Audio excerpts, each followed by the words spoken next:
Starting on a stalking joke. Hello. Yeah, baby, come on. Yes. We are live. We are live here at LA School of Comedy. It's a very special night tonight. Why? Because it's Funky Friday, and you never know what happens here. This is a great night to do spoken word poetry, comedy. And my name is Sundar Kronquist. I'm the host. I just ask that you guys just respect everybody. You can say what you want to say. We know this is a live stream, so I'm saying to you, whoever is here for the first time, please say your name clearly so that when people call for a job, they're not asking me to look back and try to figure out which one you funny people that they want, all right? It's the worst feeling. It's the guy with his hat on back. I got a better one. Tall black guy. Narrows it down, yeah. I go the one that's 6'7" or the one that's 7'2". Because remember, the guy that was 6'7" said, "Yeah, you ain't gonna have nobody like me." We miss Nick. We do. He said, "No, no, no." And we had a guy here that had osteoporosis, and he was 7'2". I know. Only juice in horror, by the way. Okay. Oh my God. All right. I'm allowed to say that now, right? This is my hair, by the way. It's not. It's not what you're thinking. Oh, it's beautiful. No, it's not. And I did not go religious. 100 questions today. So for those of you who don't know, I wear my hair natural. I wear it natural for a reason. Give a round of applause. Yeah, come on. Because it's easier to handle, I think. And the last name is Kronquist, and I'm going to prove it. This was found in a vintage shop. Oh, yeah. A vintage shop. It's so cool. That is so cool, and you're not going to believe who found it for me. A kid from kindergarten. I still talk to somebody from my grammar school every day. There's something wrong with me.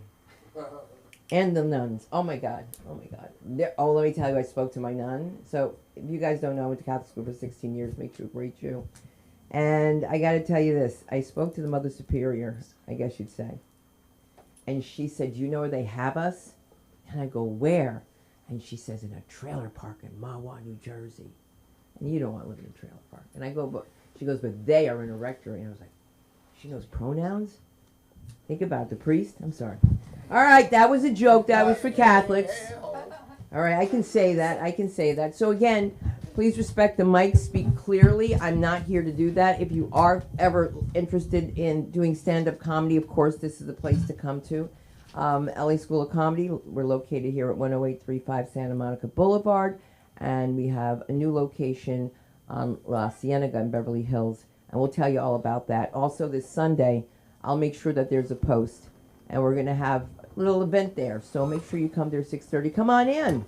Oh, thank you for coming the other night. Thank you so much. Somebody was looking for you and said, "I want to do a joke. I'm going to call him a BG." I said, like, he's never been called that before. When he walks in, I'm kidding, Will King. You know. No, of course I do. I know, right? This is your new stool, by the way. Our stool's gone. I need one. You. Anyway, did I say that? Again, I just want you guys to know that this would not be possible without the people that run it. And I want to thank Jason Ham. Jason Ham Productions. When you want to come and get your tape, of course, and our in-house scholar who also teaches improv, Ryan Benson. Give it up for Ryan. Come on in. What are you waiting for? Since when were you shy? I know, this is the first time some people are meeting me. They have no idea why they stopped me at the door in my building and told me to sign in. At least I didn't She's new, but offer you money. that's true. Do you know what? That's the first thing. That's why I'm going back. A guy said to me, I was going to take a class at the LA School of Comedy, and I saw this chick. She looks like a hooker, and she has a shoe in her ear. And I was like, this is going to be one of Patty's clients, because I'm going to have to bust him in his head. You know what I'm saying? I can't handle all that. But anyway, I was just explaining to everybody, you know how the light works, you know how we work. And this is a great supportive group. And I can tell you that because I try not to be here that much. I know it's not true. That's not true. I'm here quite often, by the way. And, you know, really, if you find some kids that are really messed up, a lot of them are they're just funny. They're just not bad. And I gotta tell you something. I talk to these parents, and you gotta stop putting them on drugs because they're gonna be on drugs soon enough.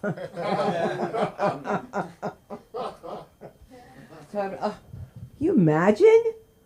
Listen, I took my daughter in because they said she had ADHD, and the doctor looked at me and said, "This is the worst case ever I've seen." I said, "Of what?" He said, "Of adult ADHD." I said, "She's 6." He said, "I'm talking about the mother." So, to be honest with you, I tried that pill, and I fell asleep. So I don't know what that means. So the pharmacist says, "You took 5." He says, "I take 80. Who's sleeping? You're not driving. Everybody's got to run home in LA. I can't take this place anymore. Listen, they just have them on. They're not going anywhere. Guys, they're not going anywhere. They're going to eat. And give it up for our friend from Transylvania who's visiting. Yeah. To those of you who came late and you don't know. And I'm really happy to start the show with someone who started as a comedian and is now an actor, and he can tell you all about the new show he's on. I know him from Laces. I know him as a friend here from LASC, and you will know him for the comedy of Albert Linton. Albert Linton. Albert! And I'm here. Here I am. And I'm over here. Thank you, Sunda. Keep it You ain't going. playing. That's a weapon. Sunda. So we have a new bench. It's good to be back. It's been a while since I've been here, and I have not missed you. Not at all. I don't give a flying fuck about you. But I'm still glad to be here. My name is Albert Linton. My real name is Albert Nathaniel Arthur Linton. I don't use it because the initials are ANAL. And that's anal for the slow folks. Some of you are trying to spell it in your head. So I must have the greatest life of anybody I've ever met. My life it's not like I'm getting laid all the time, but other than that, I got a call from my lawyer today, just as I was parking outside. He says, "Oh, I got another $10,000 for you." I talked to the doctors, and we pulled another 10 grand out for you. Nice for you. And I'm like, I love you, I love you, I love you, I love you so much. Because, there's nothing like having enough money to pay your rent and buy food, and the occasional hooker. So I'm just saying, money, money, money, money, money. I feel so good about that. So I was involved in a serious traffic crash. A cha-ching truck hit me. An Amazon truck hit me. I call it cha-ching because I could have been hit by someone who's broke, didn't have any money, and I wouldn't even have these because I wouldn't be able to afford them. I would be homeless. You've seen hundreds of black men who look just like me on the street, homeless every day, and some of you are probably looking at me right now thinking, didn't I just see him underneath the bridge? Isn't that the same nigga? Nah, I ain't that nigga. I don't live under a bridge. Niggas don't get their fingers manicured. All right? Nah, homeless people don't do this. I ain't homeless. I'm fucking rich. And I'm fucking happy about it too. I am fucking happy as hell about it. Because I haven't always been rich. I was broke. Shit, I spent my life as a truant. I was locked up in jail as a kid because we were poor. So I stole food to eat. I stole clothes to wear. I did all of that shit. I did that so I can survive, so I can stand here today and say, yep, I'm rich and I'm fucking happy about it. And I'm going to stay that way. Love money. People say money is the root of all evil. That's bullshit. People are the root of all evil. Money is the solution. If everybody had enough money, we wouldn't have any problems, now would we? If it was a problem, we'd just buy it off and keep going. So that's the way that goes. What did I want to talk about? I had some stuff I wanted to talk about, but it's in my bag over there. I follow Jesus Christ to the best of my ability. I'm not perfect. I don't pretend to be perfect. I'm not even trying to be perfect. I'm just trying to face eternity when I die. And the way you do that is you follow Jesus Christ, because Jesus gave us the answer for eternal life. So I'm a member of the Church of Jesus Christ of Latter-day Saints. Some people call us Mormons. So if you ever heard of the Black Mormon, that would be me. The Black Mormon, that's who I am. I'm a member of the ward here in San Diego, in Santa Monica, but I'm getting ready to move. I'm going to move to NoHo because I like no-hos. Hey. I'll move to either NoHo or Burbank because my trainer, who was working out trying to get my mobility back, and get my back situated again. She works out at Burbank Fitness. So, and you know, there's something about being an old man and staring at a young 30-year-old female. Just something about it. I don't know. I just think it's great myself. I would give her every penny I've ever had in my entire life. If she came in right now, I'd treat her like a stripper. I'd just take all the money out of my pocket and give it to her. Y'all don't know what strippers are? No one's familiar with strippers? Am I the only one? Oh, yes, $1 billion industry. I'm the only one supporting it. Right, sure. She's been working on my body, so, well, that's putting it the wrong way. She's been helping me to work on my body, so I need to be closer to her. I was in pain today. And I'm always in pain until I work out with her. It's not her. Don't get me wrong. I'm not saying that. I'm saying until I work out. You know, and she knows my body really well because I've been working with her now for about 6 months. So she knows what my problems are. And I missed it today. And I missed it because I smoked a joint and fell asleep. There's that old song about you were going to do something, but then you got high and you forgot and you didn't get it done. So I missed it. I missed up that session today. So that made me decide that I'm going to move. There is an apartment complex right next door to the fitness center where she works out. So even if I'm late, I can still get my ass up and go down there and still get this workout in because it's important. It's important to my movement and the way that I feel. And besides, there are a lot of girls over there.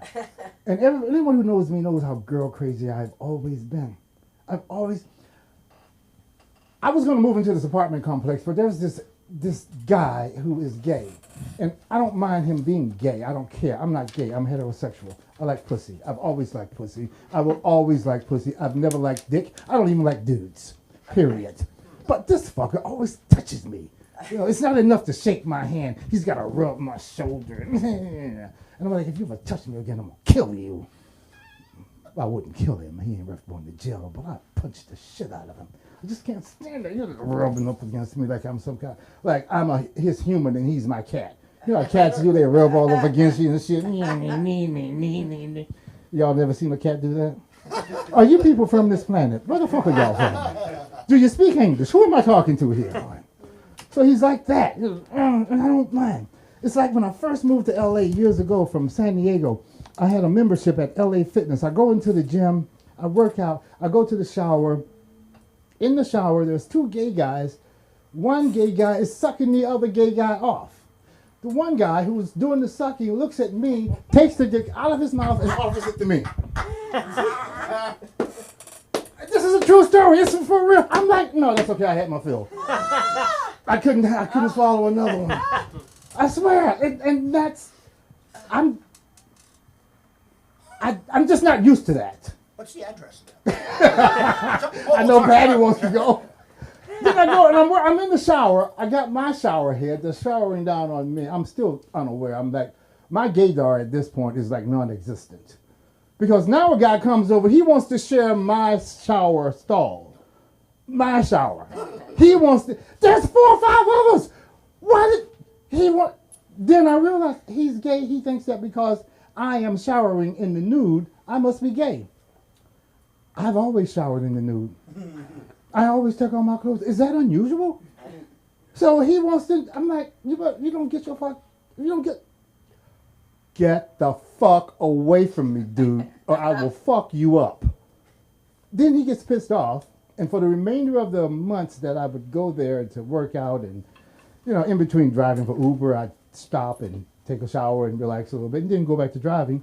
And he'd see me and he'd always start some shit with me.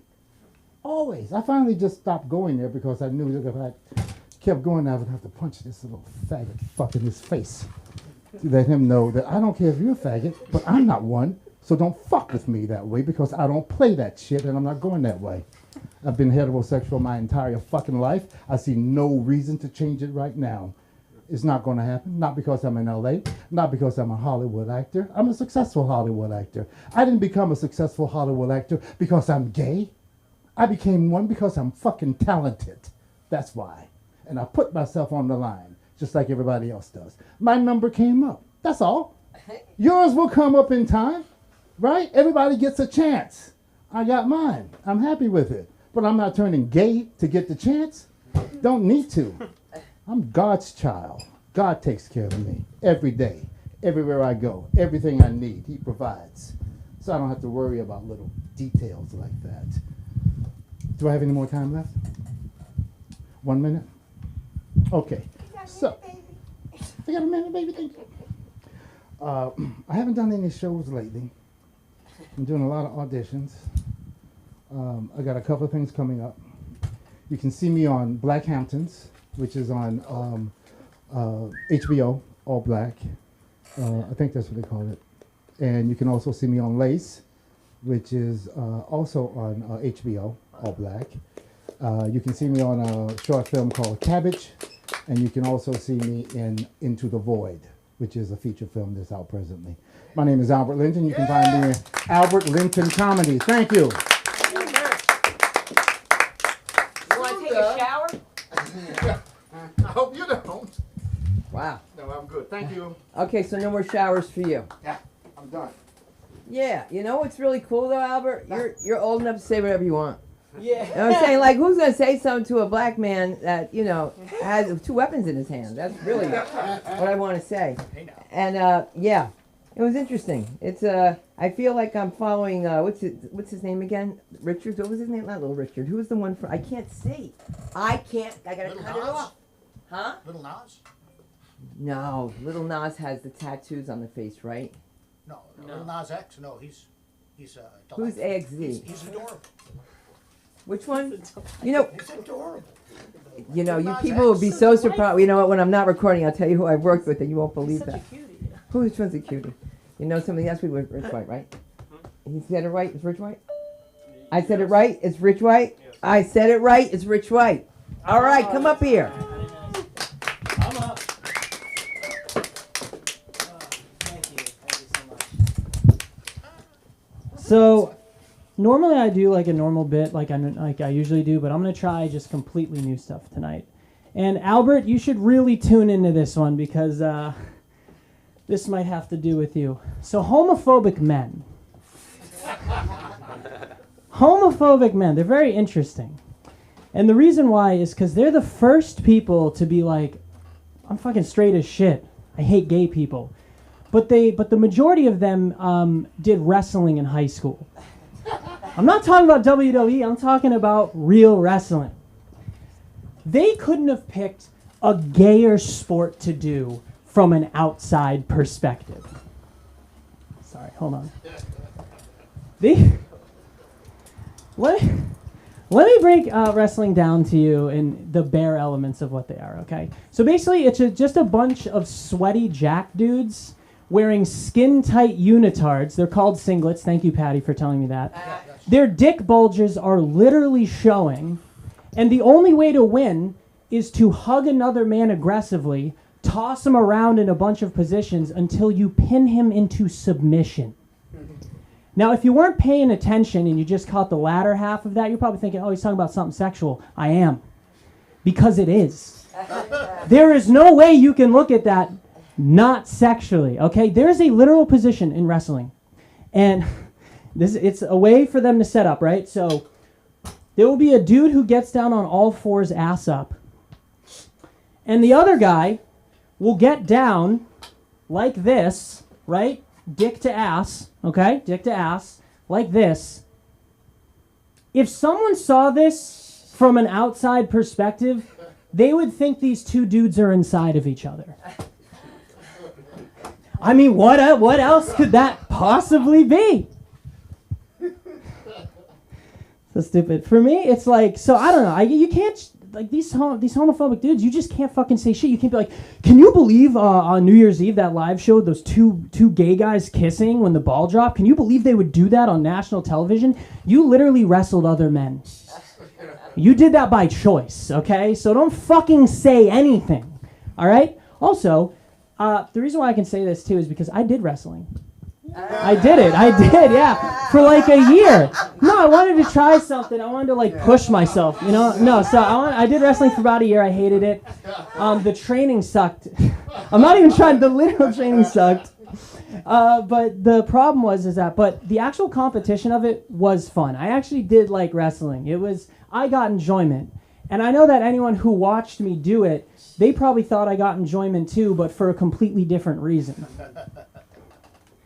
Here's the thing. Those men today who are like that, those fucking toxic masculine men, they're still wrestling. But they're wrestling the closet that they're inside of. Okay. Also, a little fun history fact about wrestling. It was created by the Greeks, and they did it naked. They butt-ass naked, they would be wrestling each other. They also fucked men and women back then. They literally had no preference. So yeah, if you think for a second that after they were done wrestling and they're all sweaty and shit that they didn't fuck each other, you are delusional. Okay? That was considered role play for them. And I know it for a fact. Oh. All right, that's that bit. I think that was pretty good. Okay, so I'm a chronically online person. And I feel like, I know that's such an interesting term, isn't chronically online, but I feel like we are. We're always on TikTok, Instagram, YouTube, everything like that. And you start to notice that nothing you do is original. Any thought that you've had, anything that you think of creatively, someone has done it or has thought about it.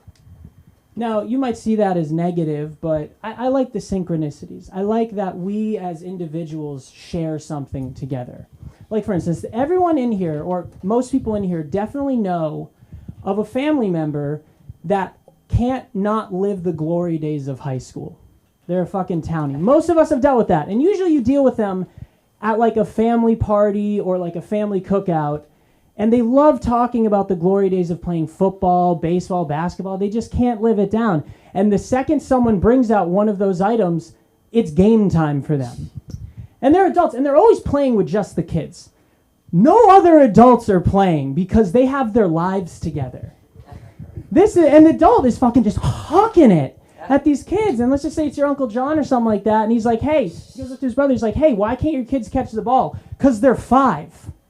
The ball is literally the size of them, okay? Also, you're throwing at them with the force of someone who didn't amount to anything in life. It's true, though, and they're always talking about the glory days. They're like, oh, I could have gone pro. I could have fucking gone pro if it wasn't for this bum knee. Uncle John, I'm pretty sure it was the 3 DUIs that prevented that from happening. Are you sure it wasn't the girl you got pregnant in 15? You've never left this town.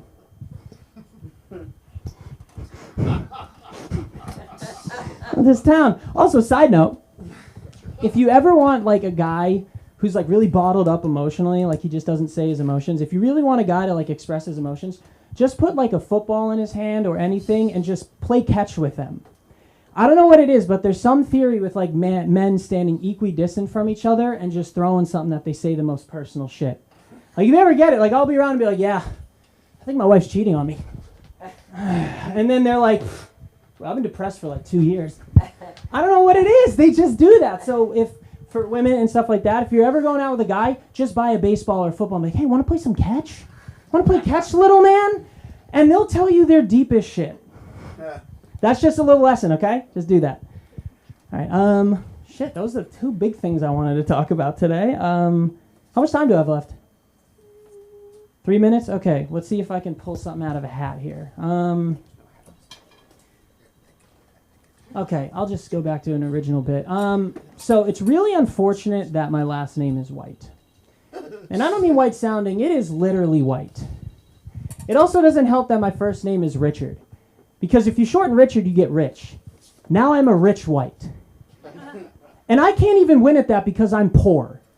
So I can't even live up to my name, right? I'm just happy my parents didn't name me what they wanted to, which was rich white supremacist.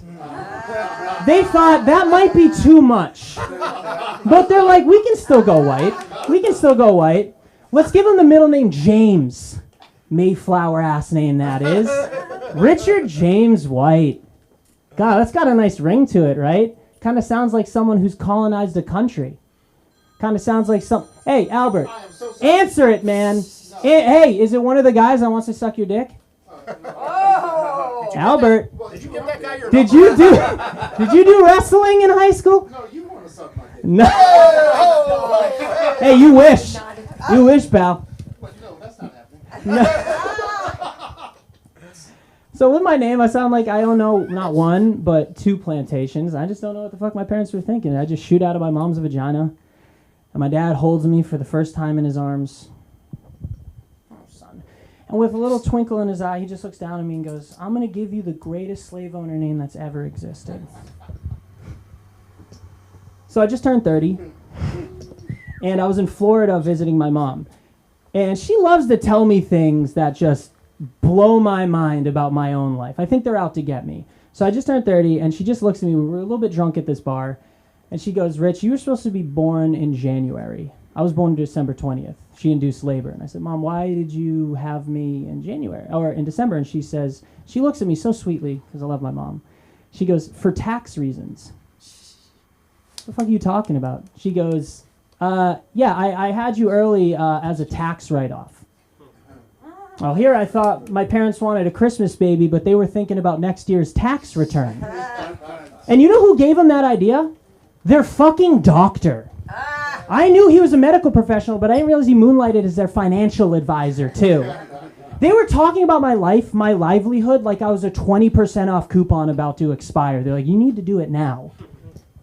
The doctor was talking like he was a car salesman, being like, hey, happy Honda days is almost over. Let's get you in a new Honda Civic, okay? And here's the thing. If I'm considered a tax write-off, I haven't received a fucking dime. You'd think on my birth miss, and I call it birth miss because when you're born a little bit before Christmas, your parents like to ruin your childhood a bit by combining the two. They love to do that. So on my birth miss, if they gave me money, it should have been some of that tax write-off money. I'm just saying. And that seems to be my time. Thank you so much. My name is Richard White. You can find me on Instagram at RichardWhite_official and TikTok at Very Rich Comedy. Thank you so much, Sunda. And thank you so much, LA School of Comedy. Very nice. Nice to see a rich white man. Did I really just say that?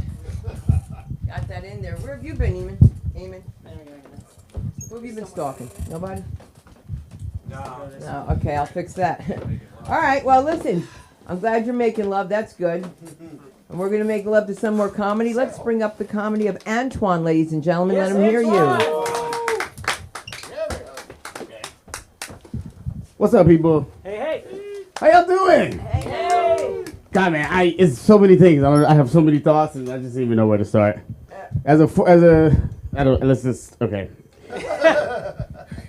I'm a gay dude. Let's get it out there. Yeah. I don't fuck old dudes, though. I don't. I do not. He's right there. Not that old. I just feel like a lot of straight dudes, like, they're always like, they trying to fuck me, when it's like, in life, you're like, on a scale of 1 to gay, they be like a -7. Like, I wouldn't fuck you with nobody's dick, you know, like, get out. You go to the wrong gym, though, bro. Yeah, you do, man. I love this time. I love this time of year. It's great because it's like it's for black folks. Close your mouth, sir. It's like black people time. His mouth is wide open. I've been talking about gay shit. His mouth is open. I was like, I don't know what he thinks is about to happen. I think he's thinking. It happens to some people. I'm not sure. But yeah, it's that time of year, man. We just had happy belated Kwanzaa. We got MLK just happened. We got Black History Month coming up. White people, have you been good, for goodness sake, is what I want to know. Yeah. Have you? Because you know who's coming to town? Harriet Tubman. And she knows if you've been naughty or racist. Have you been racist? A little racist. Have you been a little racist? Tell the truth. By show of hands, who in here has been a little racist? Thank you. By show of hands, who have not been a little racist? Okay. See, you got to watch these people. That's a bullshit-ass lie, because I'm a little racist. Okay. I'm a little bit racist. And I learned, like, okay, for example, I don't know if this is racism, but the other day, this little white lady came up to me at a coffee shop, and I was like, this bitch is about to say something stupid. I already know. I know she is. She walked up to me, and she complimented my afro. So I complimented her mustache, and to which she said, I don't have a mustache. I said, bitch, I don't have an afro. You were born in the 70s. I didn't like it. Old white people be making me mad. I'm not an ageist, but they just terrible. We wait on them to die so life can get better, right? Yeah, we are, man. When they get extinct, racism will go with them. I'm not really sure. I've learned this, though. This is what I've learned. I've learned that a little bit of bad customer service will make you a little bit racist. No, for real. Like, I rented a car at Hertz, and they lost the car, and they told me that I stole the car, and then they charged me $15,000. This is a true story. They took all my money. And some money. Like, they took my money, and I'm calling customer service because they're in my bank account, and Hertz outsourced their customer service like white people outsource childcare. It's like Mexican people, Indian people. There ain't nobody who speaks a lick of like they speak English, but it's just, I'm not gonna do a racist Indian accent for you. But it was like, what can I do? I was like, bitch, no thank you. It bothered me, man. I was really upset about it. I called back and I hung up. It was an Indian lady, no big deal. I hung up, I called back, it was a lady in Mexico. I'm like, they got people everywhere. She kept saying, no cards, sir, no cards. So I was like, are you fucking kidding me? At the end of the day, I just went to Home Depot. The lady, she was like, oh, what are you making? You got cement, you got bricks. I was like, I'm building a wall, bitch. I'm building a wall. Because at the end of the day, I'm like, I don't know if all the racist people that voted for Trump are really racist or they just had a bout with bad customer service. They gave me my money back though, so give it up to Hertz for that. They did, man. I was gonna add this to it. What do y'all think? Like, this is a true story. I drive a black car, right? And I feel like this is what, I'm not racist towards, well, let's see, I might be. I drive a black car, and one of those Mexican dudes had like a blower, and there was a white lady walking down the street, and he turned away from the white lady and blew the leaves onto my black car. I was like, this nigga, I'm a little racist. I said, I went back to Home Depot, building a wall. Do you understand? I got called an N-word for the first time by a Mexican dude in West Hollywood, which is confusing. It's like going to the chocolate factory, having an Oompa Loompa car, you little bitch. You're like, I don't get what's happening right now. But I realized white people are right. Mexicans are definitely taking y'all's jobs. They are doing that. The Mexicans, y'all didn't get that. It's okay. It's okay, man. What else I came here to talk about? We talk about MOK. I'm a late bloomer. I am a late bloomer. Any other late bloomers in the house? Just me? Okay. You miss out on shit, like you got to get it together, right? And I'm like, now I don't give a fuck anymore because I'm tired of like being late for shit. Like, I finally came out as gay. I'm proud and shit. It's still some, whatever. But I came to LA and was like, I'm gay. And they was like, we're trans now. And I was like, see? I missed the boat. I went home for Christmas. I like to go home. I'm the gay cousin. I'm proud of it. I'm from Alabama. I like to go home and shake shit up. You know what I'm saying? Right. I'm gay. I love it. I went home this year. My cousin, she out-gayed me. No, for real. And it pissed me off. First of all, she got on these like bunny ears, right? And now she's, so Corey is my cousin, right? So when I was growing up, they was like, Corey gonna be a ladies' man. Corey is a lady now. And I can't compete with Corey. Corey is a non-binary transgender furry, okay? I'm just a gay nigga. How am I supposed to compete with this bitch? It be bothering me. I be upset. I'm an angry gay dude. I'm an old school gay with a new school face. You know what I'm saying? I still got old gay tendencies, but I just look young. And I have to explain to people, like, I'm on TikTok, but I'm on TikTok, but I started off on MySpace. You understand? That's how old I am. You get it? These balls got gray hairs on them. Do you understand? Which I didn't even know until somebody told me. I was notified. Like, why is your eyes open? Just to finish the job. Do you understand? It's quite embarrassing. That happened. Life is hard, man. I got attacked after a comedy show not too long. Well, it was like a year ago. I got attacked. A dude attacked me. Called me a faggot ass nigga. It's crazy. He did. He called me a faggot ass nigga. The fire department showed up. I was like, why are you here? They was like, 'cause you going to hell, faggot. I was like, okay. They did show up though. They did. It was crazy, man. He did. He jumped me. He went to jail. He went to jail. But like, I was thinking about it. I was like, because I always say the more homophobic a dude is, sir, the gayer they are. They like spaghetti. Like they're straight until you get them hot and wet. You know, you got to throw them up against the wall and see if they stick, and that's how you know. So I'm like, I don't know. I feel like people like he kept hitting you. I'm like, those are love licks, right? Those are love licks. I'm in therapy. That's the point of that joke. I'm in therapy. Okay. Conversion therapy. My parents didn't do that to me. They didn't do that to me. But this girl tried to do that to me recently. I got Instagram scammed into some pussy is what I'm trying to say. Let me explain. I was on Instagram and this girl, she was like, "You're funny." And I was like, "Okay, what's up? Like, how you doing? Like, if you call me funny, we best friends." You know what I'm saying? So I was like, "We should hang out. We should party. We should kick it." And so we did. And we went to a bar and I bought her a drink and I bought me a drink. And then I bought me a drink, and then I bought her a drink. And then we went to another bar, and then I bought her a drink. And then I bought me a drink. And then I kept buying drinks. And by the end of the night, I was like, okay, so she's going to give me some pussy at the end of this night. Because what I'm not going to do is spend that much money for free. Like, this is a date now. You're my girlfriend. Somebody fucking me tonight. And if you're not going to do it, you need to call your brother, your daddy, or old boy in the back. Somebody fucking me. I'm just spending $125. Okay. I'll work on that. Thank you so much. I'm single. I'm ready to. No, that's stupid. But I am single. Thank you. I'm single. I'm out here looking for love. I'm single. People are like, "Why are you single?" Like, cause I'm crazy. Like, don't ask us a stupid question. I had a woman, an Uber driver. She goes, "But you're such a doll." I'm like, "Yeah, like the little nigga from goddamn Saw on the tricycle. Like, I'm crazy." Like that. I knew I was crazy. People was like, Britney Spears is crazy. I was like, is she crazy? Because that's what I be doing at home too, you know? I be dancing in the house with knives and shit. Like, is that, you gave me the light? Is that the light, the white thing? Okay, damn. 2 minutes. I'll just end with this, inspired by my guy here. Like, life is changing. Like I'm an old school gay, and I realize gay dudes ain't doing shit the same way anymore. Like, they don't even hook up in the steam room all the time like they used to. Like, I'm used to people hooking up in the steam rooms. Like, now they hooking up in Congress. Did y'all hear about the guy who got caught fucking in the hall? Like, he's like, if we ain't fucking in the hollowed halls of Congress, I don't want it. Like, I don't.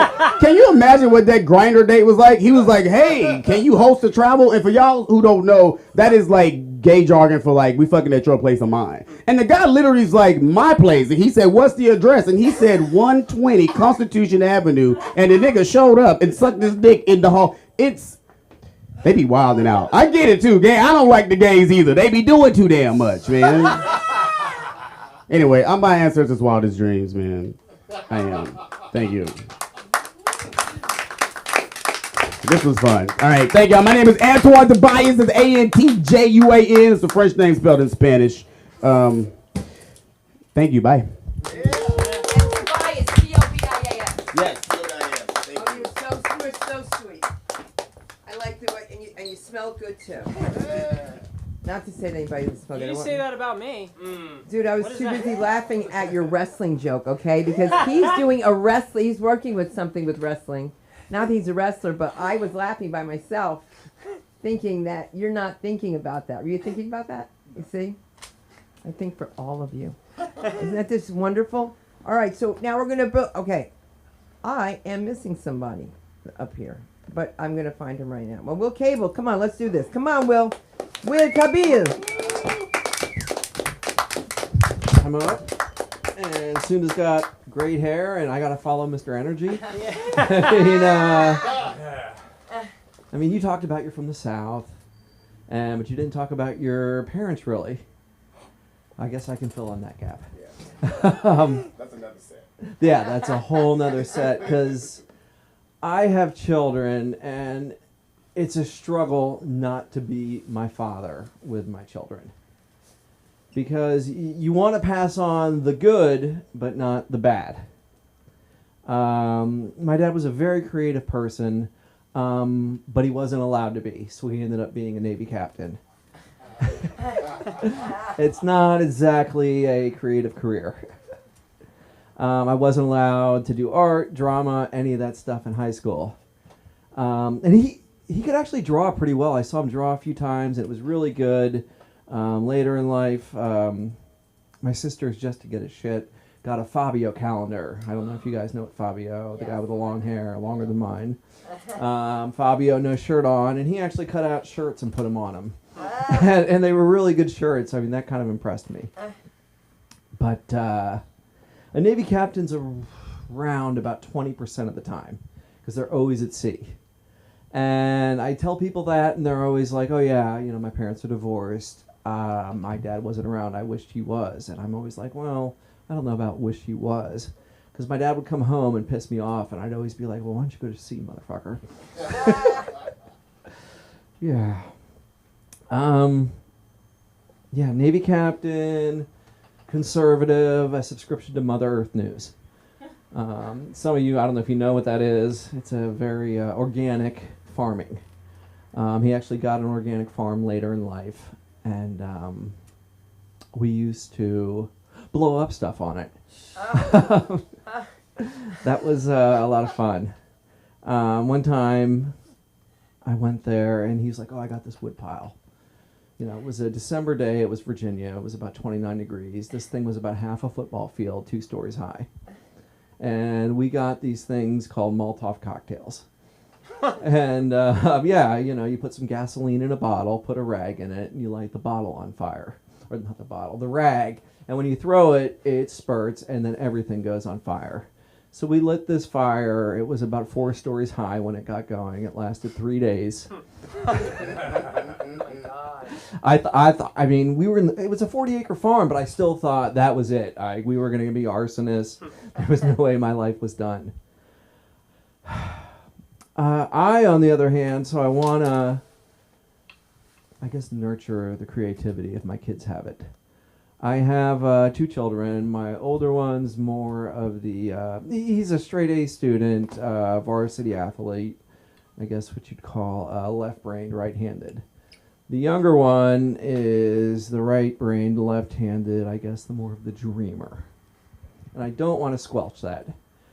That mind is constantly going, and you can just see it. And then you're like, because you'll get quizzed, he'll tell you when you get quizzed on it later. And it's just nonstop, and you're just like, oh my God, I've had enough. And the place where that mind gets going the most is apparently in the shower. By the way, my kids are 16 and 14 now. So the other night, my 14-year-old gets in the shower, as he always does, and I can almost hear the light bulb go off, and that cuts the shower short. So I'll be laying there on the couch with my wife, and I'll be looking up, and there's my kid naked next to me with shampoo running out of his hair, dripping wet, dry towel thrown over his shoulder. I'm not going to, you know, again, I'm going to listen. I'm not going to be like my dad and say, you know, go back in the shower, rinse, and leave me alone. So I said, all right, let's hear what the kid has to say. And he said, Dad, I had an idea. I'm going to start doing nonstop service from LAX to Bali. It's an 8,117 mile flight, 17 and a half hours, 9th longest flight on the earth. It's going to be a game changer. So I'm like, really? Well, LA has a huge Indonesian population, and with surfing becoming so big, it's going to take off. I said, well, how much extra are surfboards? Dad, the first 2 are free. So, you know, he's making a mess, and I really want to say something, but I don't want to stop the brain from going. But one time I couldn't help myself. I ran into him in his room as he was coming out, wet, naked, shampoo-y. I was naked too, but I had washed the shampoo out of my hair and dried myself off. And I was like, Adam, you have got to dry off before you come out of the shower. And he looked right at me and he goes, Dad, when you're making fried chicken, you have to double batter it. That's how they serve it on the flight from Bali to LA. I guess some of you may be thinking, why was I naked in my children's room? That he and his brother share a room, and his older brother, who's now, God, he's 6'2" now, has taken all my clothes. I don't have underwear, I don't have pants, I don't have nothing. So if I go in there to get dressed,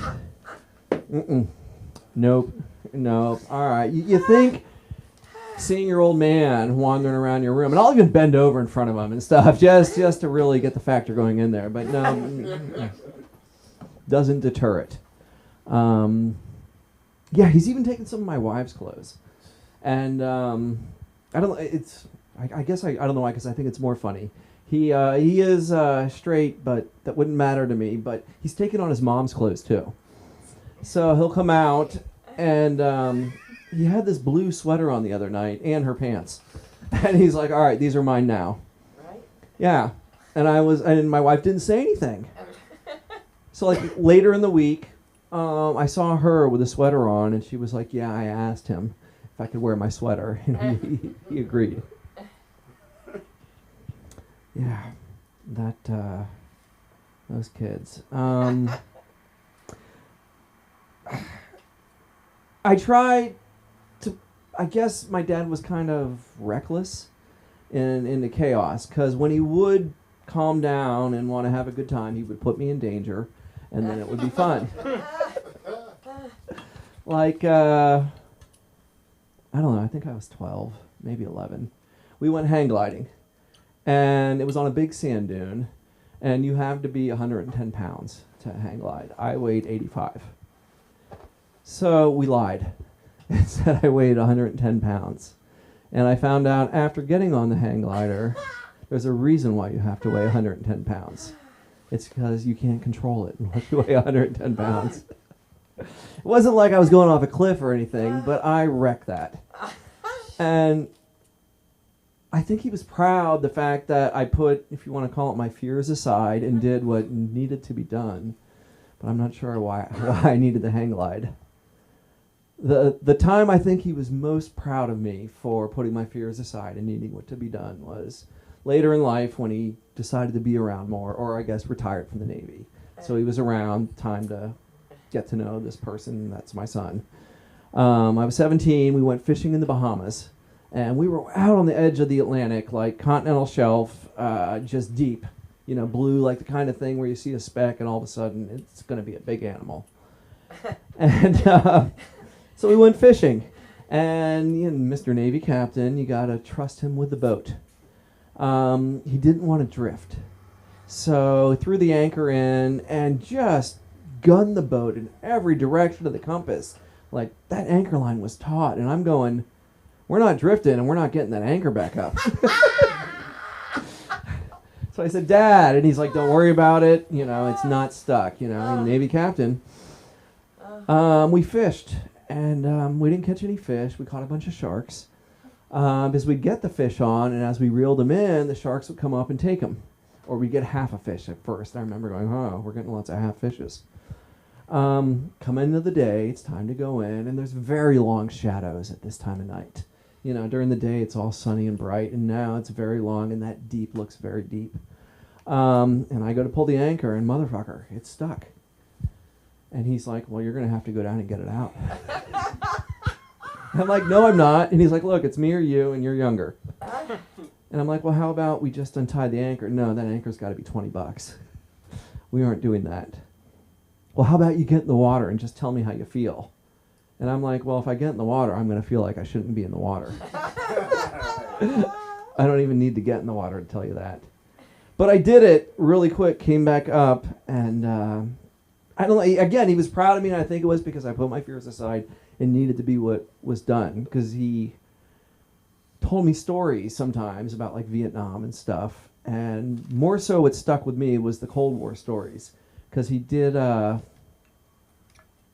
a small boat next to big Russian boats with radar signals or something. And the big, international date line was like, oh, we're in international waters. The Russians can't get us. And his captain was like, yeah, you think somebody's out here with a line in the water going, oh, it's this side, this side. He's like, go. And he's like, we're going to crash into that, God, I should get this name down, the big Russian boat, because they're in a small one. And he goes, but we'll crash into it. He goes, you can either go, we'll crash into it. You can either sit here and they'll catch you. You can either go crash into it and you'll never see your wife and children again. You can go crash into it, you'll never see your wife and children again. Or you can go, they'll move and you'll see your wife and children again. So I think that's what he was trying to instill in me. but it's not 1972 anymore. So, all right, I'll leave you with that. Where did they find you? Oh, I'm at Will Cable, WILCABLK. I appear as the anti-Tony Hawk on Perry Caravello Live. Oh my God. I thought they just took my clothes. I didn't know they do it to men too. I have to get dressed in my daughter's room for my clothes. All of us. I am so far from my kids in the top. There's no reason for them to do this to me. And I know they work because it goes around my waist when they wear it. I don't know why it was too much information. Come on in. The water's fine. Have a seat, and you'll be mine. All right. Brother, what was your name? Oh, man, I'm so sorry, man. I got it, Rena. I'm sorry. Okay, listen. Everything's all right? You guys okay tonight? Mm-hmm. All right, because we get ready to bring this comedy of Sosa night. Let them hear you. Sosa!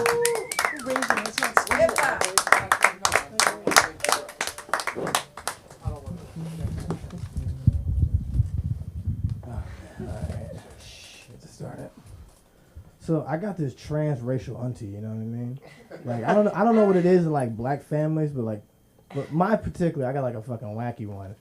So I got this auntie, right? And ever since I've known her, I've always thought she was Indian, you know what I mean? Like I swear to God, she wears a little dot on her head, the fucking traditional clothes, and she always talks when the fucking swings her head. She's like, "Hello, how you doing, Sosa?" I'm like, "Hello," you know what I mean? So I always thought she was Indian, you know what I mean? Indian family, Sri Lankan husband, straight off the boat. It's all right. But then one day, I realized she has like a superpower, kind of like how Clark Kent has one. You know what I mean? You know how Clark Kent, he could take the glasses off and he becomes Superman? Well, I remember one time it was like some fucking ignorant shit happening at the auntie house. You know what I mean? She got mad, sharp, rubbing her fucking little thing off. She was like, "Now look here, motherfucking nigga." I was like, whoa, what the fuck? Shit shocked the fuck out of me. You know what I mean? I learned something new that day. You know what I mean? And, I have a lot of family members like that, you know what I mean? I got an auntie like that, she's always talking Italian. I don't know if it's real Italian or shit. She's like, she's fucking schizophrenic. I got like a lot of schizophrenic old ladies in my fucking family. And she's one of them. She's like the nice schizophrenic, because, there's a nice one and a mean one.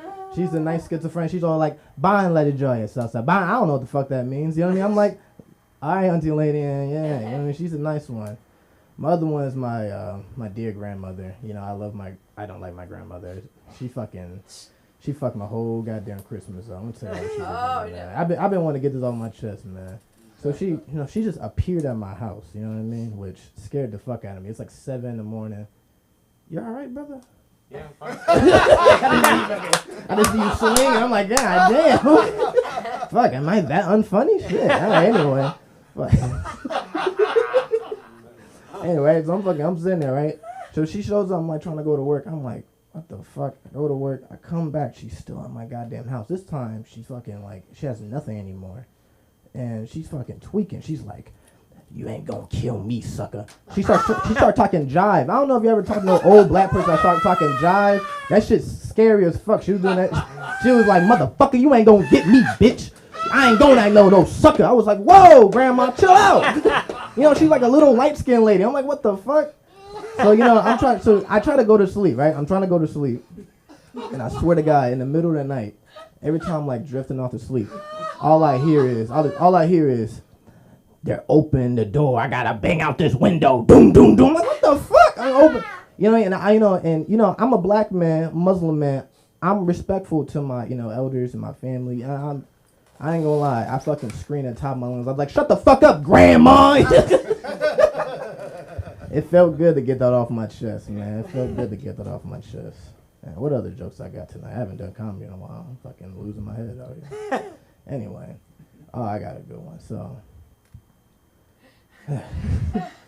anyway, right? So when I was in high school, I learned like a real valuable lesson that like the N-word pass is like the strongest shit black men have. You know what I mean?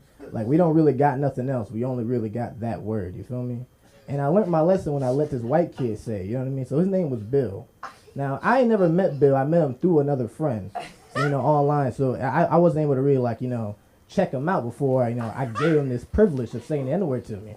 You know what I mean? So I just know my other friend was like, "I gave him the N-word pass, so he's cool. We played Rainbow Six Siege with him." I'm like, "All right, fool." You know what I mean? So I meet Bill. I'm like, hey, Bill, what's up? What's going on?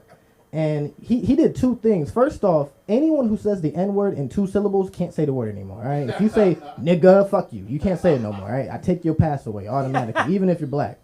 And then he would always laugh after you would say it, which would piss me the fuck off. Like, it felt like my ancestors were just like, nigga, what? Like, you can't let him say. He'll walk up to me, you know, he's a little fucking goofy guy, glasses. He'll be like, what's up, my nigga? I'm like, the fuck, man? Like, it would piss me off. Like, I was getting hot. I was like, whoa. So I let it go on for like a month, you know what I mean? I hold my tongue for like a month, and then one day I'm just like, all right, I'm taking this nigga N-word pass away. Now, you can't just take no white dude's N-word pass away. That's just like a, you know what I mean? That's, you know what I mean? That's just like the dark side of force. It corrupts them, you know what I mean? They end up like a Sith. They're like, no, I'm not saying that word no more. So I'm like, so, you know, I walk up to him and I'm like, hey, man, I don't feel comfortable. I'm real nice, you know what I mean? I'm like, hey, I don't feel comfortable with you saying the N-word to me no more. And this nigga got real bold with me, you know what I mean? I don't know what the fuck it was. I think when white people start saying the N-word to black people, they lose all fear of black people, you know what I mean? Like, he started giving them, nigga lost all fear in me, you feel me? So he was like, your friend Eric gave me the N-word pass, so I'ma still say it. And I was like, I was flabbergasted. I said, this nigga must be out of his mind. So I did the only thing that was right. I bullied him for the rest of the year. I mean, I was bullying him in like a chess. I was doing 4D chess on him. You know what I mean? Because a regular bully, you know, I'd come up, slap you on the head or some shit. No, you know what I mean? I would loan him money. I'd be like, here's $1, right? When I had like $10 on me, I'd be like, here's $1. Then like a month later, I'll come up to him. You know, he had his little lunch. M&M's, Dr. Pepper. I'm broke as shit. I'm high school, and I'm like, hey, nigga, you remember my fucking $1? Thank you. And I walk away, and he'd be like, what the fuck, man? At this point, he stopped talking to me. I don't know how to finish that fucking joke off. I gotta figure out a way, you know what I mean? Hey, it's all my comedy, that's what it's for, right? Yeah. Anyway, what other jokes I got here today, huh? Oh, I saw some funny shit on Twitter, dog. You know what I mean? It's these fucking college kids, like them Ivy League ones. They was at Harvard, you know what I mean? I don't want to get political, but, you know, they was doing like a dying protest for the Israel-Palestine, you know, Palestine thing, you know what I mean? They're doing like a dying protest, and which is kind of fucking retarded in my opinion, because like, you on the ground laying in your nice college campus, lay on the ground like, oh my God, broad day, while niggas is getting bombed 1,000 miles away. What the fuck that supposed to do for them? They be sitting there like, we're spreading awareness. Bitch, hand out a pamphlet. You know what I mean? You get more niggas if you hand out a pamphlet. You feel me? But that's not the funniest part. It's when this Jewish guy shows up, right? He starts walking through them, and I swear to God, no bullshit. They all get up, and they surround him like holding blinking. They go, shame, shame, shame. And I'm just like, what the fuck, man? These niggas are shame, shame. Like, man, I miss the good old days of protesting. You know what I mean? You gotta do it like how the black people do it. We fucking riot. We burn shit down. We ain't fucking. You know what I mean? Do you think Martin Luther King would have got shit done back then? They was going to the white people going, shame, shame. They're like, back up, nigga. Oh man. Fuck, man, I'm running out of fucking material. Oh man, fuck, this is fun. I'm having fun, man. So yeah. I got a new job. You know, I work a lot of jobs. I worked like 21 jobs, but I'm only 21 years old. It's not a good look for me. So I'm working this new job. I'm at like fucking Public Storage. It's pretty dope, you know what I mean? But I meet a lot of interesting people up there. And the weirdest ones are like these old white men I meet. Now, I have nothing against old white men, you know what I mean? But they kind of gross me out, especially the ones that like, especially the niggas who live in Marina Del Rey. I don't know what it is about that brand of white men. They really gross me out. Like, this is one dude walked in, right? It is 10 in the morning. I just got in. I see him pull up and get out his car. He got them fat fucking necks. Like, you know Big Ed from TLC? He got one of them nasty fucking necks. I'm like, oh, fuck no. But I'm keeping my composure. When he gets out the car, he got these short-ass black shorts. These tiny, like, booty shorts. And I'm like, oh, fuck no. This nigga walks in nasty. You know, you ever seen old white man legs? They're the grossest shit ever. You know what I mean? They got nasty fucking veins around them. You know what I mean? Weird spots and shit. I don't like any of it. Yeah. So he walks in and he comes right to me. And I can't hold my posture. I'm not trying to laugh at him. Because I'm like, how you doing, sir? You know what I mean? And when I'm trying not to laugh at him, I don't know if he thought I was flirting with him some shit. But he started trying to not laugh at me. So he'd be like, I'm here for it. And I'm like, what the fuck are you? So I'm like, what are you doing, dog? Like, you don't make this any weirder. You know what I mean? Like, And the weirdest part though is when he did like this really fucking weird smile. You know what I mean? It made me feel gross. It made me feel like a victim. You know what I mean? Fucking looked at me. He was like, oh, "You have a nice day." And he fucking walked off with his fucking neck jiggling and shit, his gross fucking legs.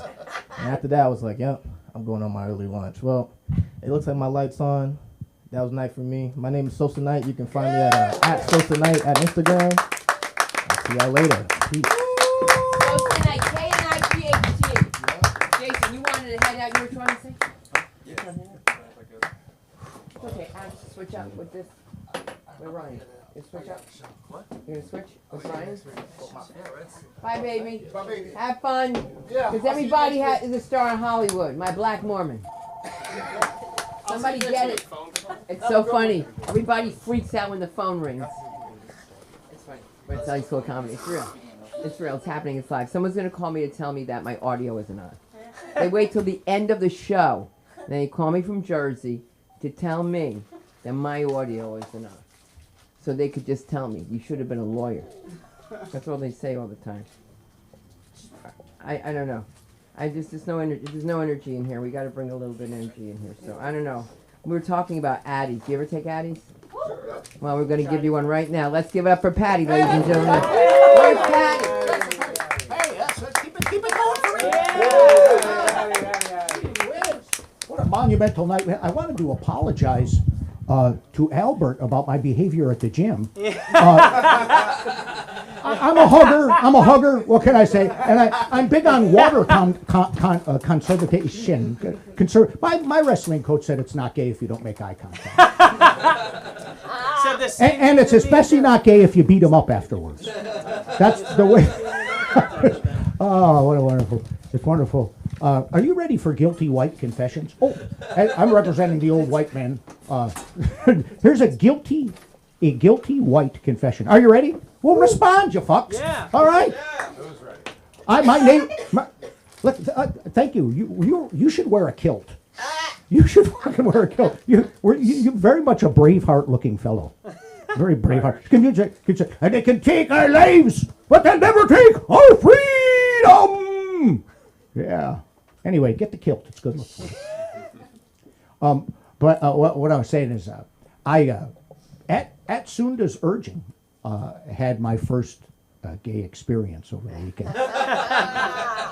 I saw the movie Saltburn.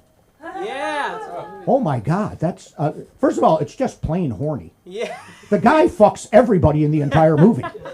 I'm not clap if you've seen this Saltburn. Yeah. Oh my God. It's a very horny film. The guy fucks. I'm not making this up. At one point in the film, he dry humps a mound of dirt. Passionately. I'm not making this up. Later in the film, he actually fucks the pile of dirt. Yeah. A pile of dirt! All right. I thought that would work better. It was actually the dead body. It was the guy. Don't step on my. I didn't come here for a spirited exchange, Roger Ebert. That's not why I'm here. I get a rhythm going, and here comes douchebag. Come on, come on! God damn it! I say that because I have a son named Mandrake, who calls me by my first name, which is his way of getting back at me for naming him Mandrake. I was going through a magician phase at the time. My son Mandrake lives an alternative lifestyle. He does. And I want to say something. Can we get a round of applause, especially with some of the stuff that happened here early, for the LGBTQ community, to show our fucking support? Because it's important to be able to love who you love and be the person that you really want to be. And if that's the person he really is, I'm happy, because I hate to think he started sucking cock out of spite. I just hate to think it's just a spiteful thing, because we know as groups of men, when there are groups of men, be careful. First of all, be fucking careful. A lot of shit starts when there's just a fucking group of men. So, like maybe every war ever. But I digress. Group of men that are acquainted with each other. There's always one guy in that group. He's asleep. Wake him up. There's always one guy in this group that will ask the unholy question. would you suck a cock for $1 million? First of all, don't answer that fucking question. That is a trick fucking question. Second of all, they never have the money on them. Never have the fucking money on them. Because the obvious answer to the question is, fucking yeah, of course I would. I'm not an idiot. That's just fucking math. That's a mathematical question. You know, we have to work out terms, the duration, the completion. It's $1 million. What the fuck do you want? I'll be there. I'm there for you for $1 million. I'm going to show up. There's not many conditions to that. Love is a difficult thing. It's just fucking difficult, you know. I just celebrated 35 years of marriage. Hey! Okay, we got him there. I mean, it's kind of, no, that laugh is a little more frightening than Robert De Niro's in Cape Fear, if you ever see that. Or maybe kind of a funnier version of the Joker. The Joker. Anyway, I can see where that came from. All right. Well, once again, I got a little rhythm going. But 35 years of marriage, thank you. 3 wives. 3 wives. 35 years of marriage. I know that I've married the right woman, though. You know why? Because I married the wrong one twice. California, you get a practice one. My first wife, who I married her at 19. I raised her as my own. For legal reasons, I must refer to her as plaintiff. She was very complicated. She was a very sexual, sexually charged gal, you know. It was a mixed marriage. I was an Irish Catholic, and she was a sadistic Jehovah's Witness. She couldn't get off unless I slammed the door in her face. You can take your time. You can take your time with that one. My second wife was an Israeli nymphomaniac. Sex was fantastic, but there was way too much haggling. Way too much haggling. But my present wife, we've 31 years together. We celebrated October 15th. No, just don't do it. And the thing is, are you married? Anybody married here? By around the world? What? We got one married. Oh, gee whiz. Anybody in love? Yeah. Okay, and the married people raise their hands again. That's good. You guys, anybody just fucking? Not even the married people? Oh, he's fucking. Give him a round of applause for fucking. Where would we be? Where would we be without it? See, because the thing is, to have sex with the same person for many, many, many years, I'm an evolved heterosexual. You know, I know that no means no. I've been married many, many years. I know even yes means probably fucking not. Probably not. But you do things like we have a hall pass. Clap if you don't know what a hall pass is. Are you familiar with a hall pass? Yeah? Okay. But the hall pass, it's usually a person in the public eye, and if you've got the go-ahead from your partner that if you meet them, and you know what a hall pass is, right? It's all. You know what I mean? Now, my wife is a tiny Filipina. She's barely 5 foot tall. And, oh, by the way, a side note, I'm 100% Irish, she's 100% Filipina. In Los Angeles, that makes our children tall Mexicans. That's how you make them. That's how they're made. But my wife, again, teeny tiny Filipina, her hall pass is Idris Elba. She fucking loves. Is he sexy? Am I right? Yeah. Idris Elba. You know what she calls him? Hot black Jesus. She loves hot black Jesus. She loves her fucking some Idris Elba, man. Woohoo! My hall pass was soon to Kroonquist. Then it was Joan Rivers until she died. Briefly, it was the Cholula hot sauce lady. She's fucking hot, but it turns out that's not a real person. So now my hall pass is, strangely enough, Idris Elba. Idris Elba. Yeah. Things are not always as they appear. We're taught to look at each other and just make judgments. I can look at someone. I can tell what your life's been like. I can tell who you voted for. How bad your legs look in short black shorts. They just make assumptions. Oh. They make assumptions. And here's the thing. You probably take me for a kind of a middle-aged garden variety white guy, but it's okay. It's worked well for me. But having said that, what you don't see is I'm an immigrant. I came to this country when I was a little fucking fat, fatty. And the thing I noticed immediately, first of all, is the white privilege. Because I'm from Ireland. There was no white privilege there.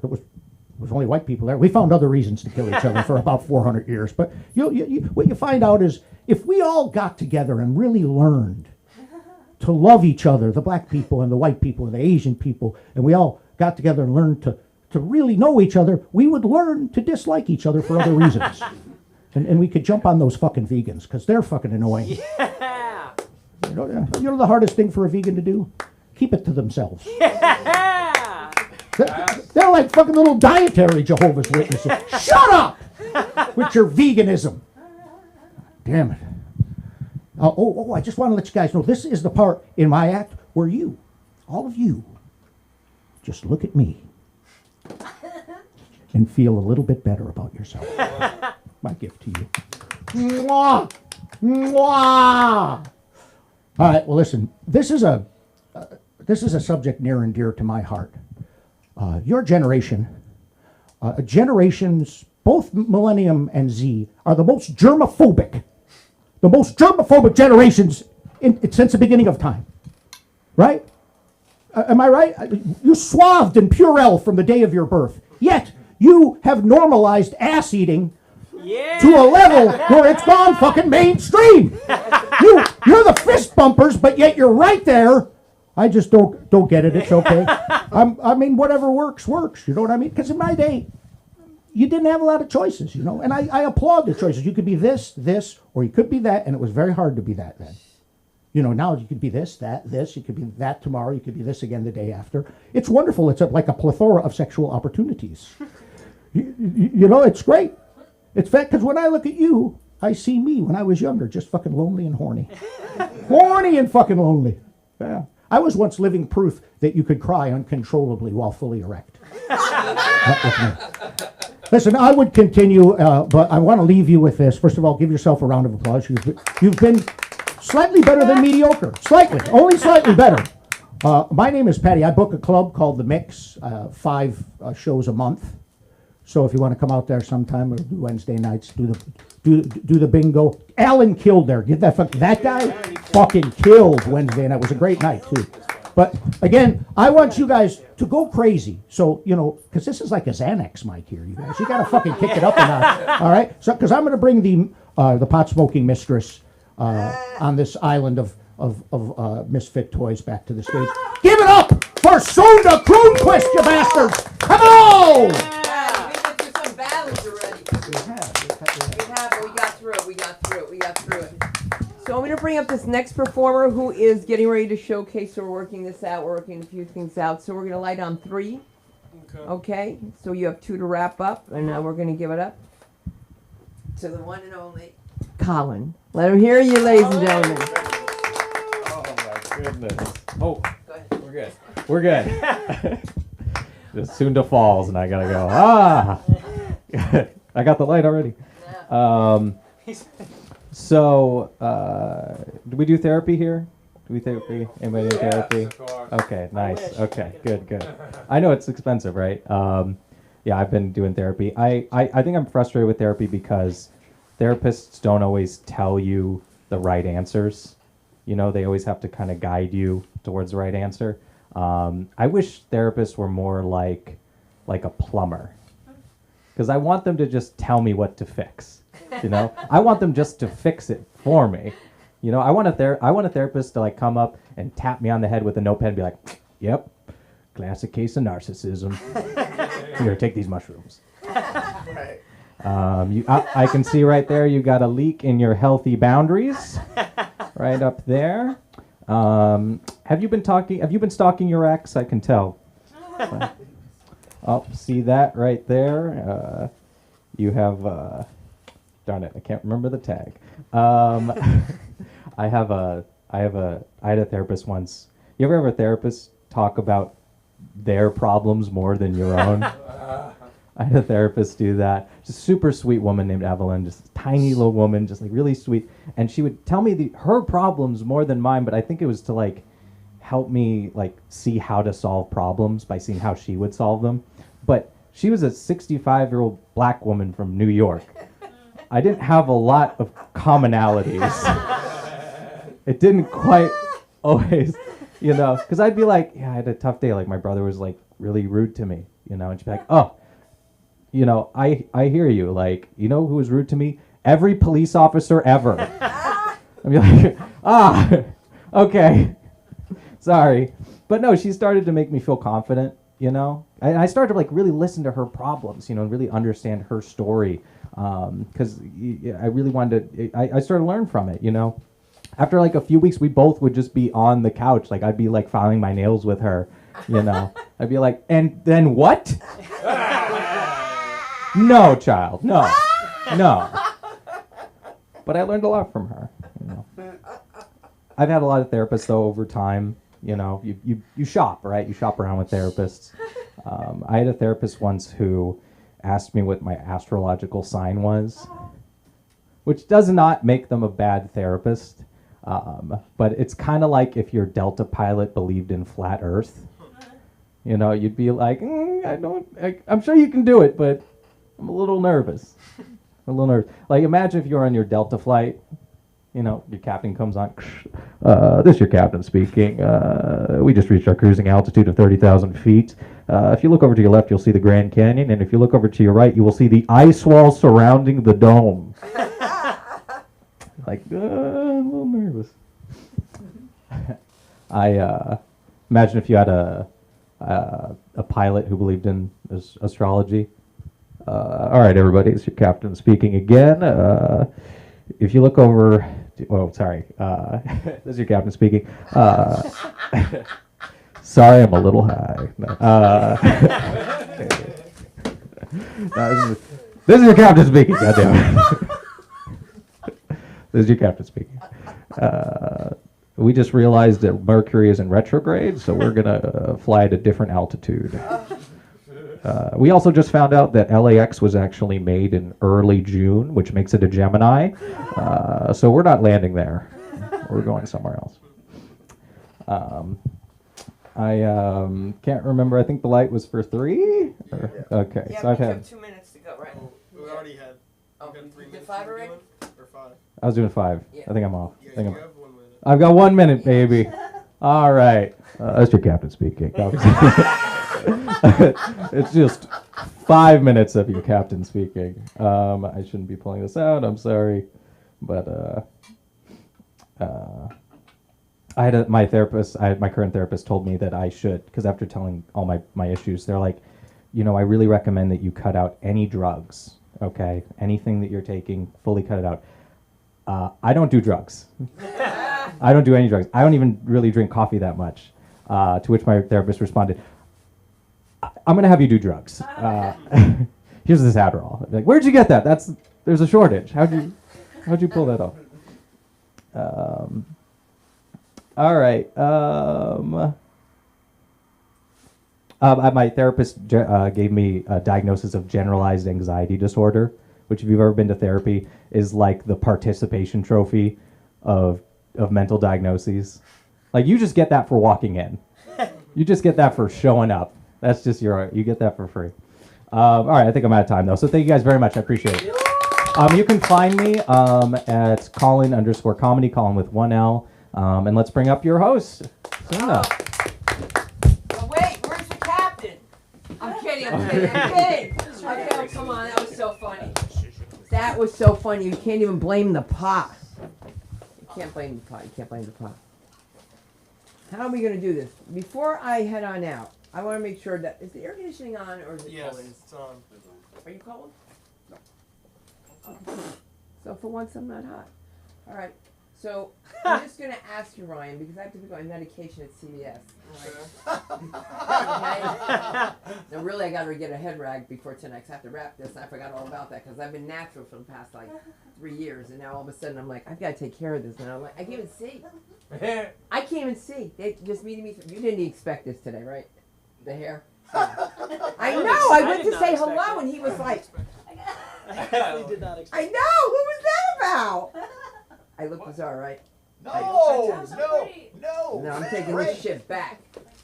So I have to sweat again. That's like a Rachel. A Rachel? Yeah, Oh from my Friends. Friends, a God. Rachel. Very, very It's Aniston. real. Do a little hair flip. Just one little hair flip. Yeah, man. Half white, Just might. Wait, how's it go? Black don't crack, half white just might. That's right. That's right. And you look like my cousin, and they call me the crazy cousin. And I'm hoping, because they said they thought I was Italian this whole time. Which is crazy, because, like, do I look Italian? Sicilian. I was raised by Italian. But, Sicilian. so I have to ask you guys, like, so much support. If you guys walked in and didn't pay, make sure you pay Ryan. I'm going to bring up Ryan to the stage. Ryan's going to finish the show. You don't have to. You want me to ask Pat? You want to do it? I can do it. You could do it, right? I'll do it. You could do it, right?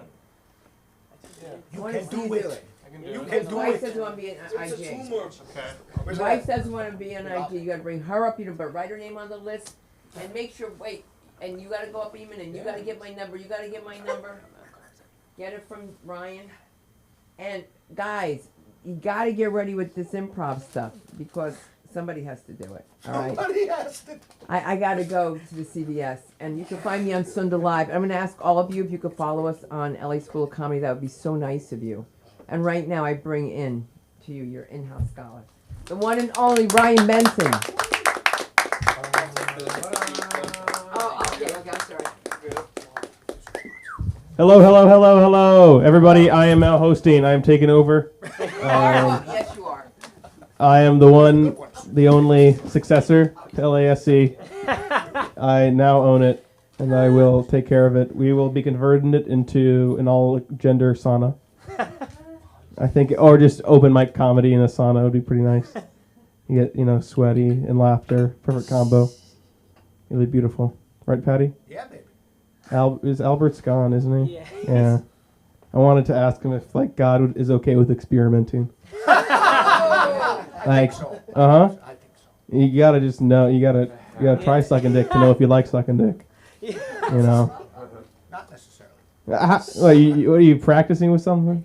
How do you know? Whatever makes your dick hard, don't be ashamed of it. But if it don't make your dick hard, don't be Okay. ashamed of that either. Well, sometimes you gotta help other people out.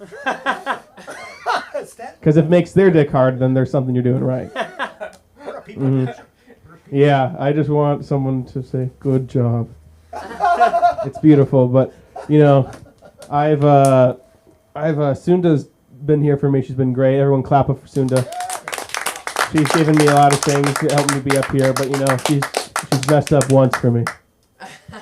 She gave me a diet Mountain Dew instead of a normal Mountain Dew. I don't know what you know about me. It was a while ago. It was shit. It was disgusting. It's like when a pedophile has sex with a midget. Like it looks the same, but it tastes different. So yes, I'm Ryan Benson. I make you laugh sometimes. I am going for a metrosexual lumberjack look. Lumbersexual, if you will. I want you to see me walking down the street and be like, damn, he looks like during the week, he's going into the woods, but during the weekend, the woods going into him. I'm going to put you on the edge. Literally. But since I'll be hosting, I'll be sprinkling in through some weird jokes or whatever improv comes out of my head. Who knows what's going to happen. I'm going to a party tonight, hopefully. I'll try to talk to people. Probably won't. I don't want to drink, but I probably will. But we're going to end my talking right now with someone else right now. Who has to go? Let's see. Who has to go? Brennan? Is he here?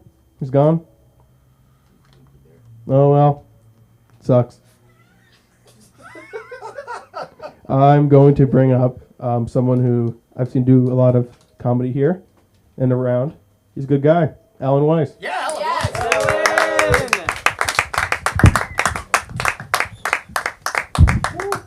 Let's go, Ellen. Hold on, I'm doing new stuff, so I gotta open it up. Hell yeah, we all are. We're all doing new stuff. Every day, it's a new stuff. My name is Alan Weiss, thank you. First, I want to point out that your parents owe you about, depending on how old you are, $2,000 to $3,000. Yeah, thank you. I deserve that. Yeah, and there is a nonstop flight to Bali already. Is that from LAX? Yes, from LAX. No. Yeah, look it up. I did. I'm autistic, so that just happens. I go, I gotta look this up.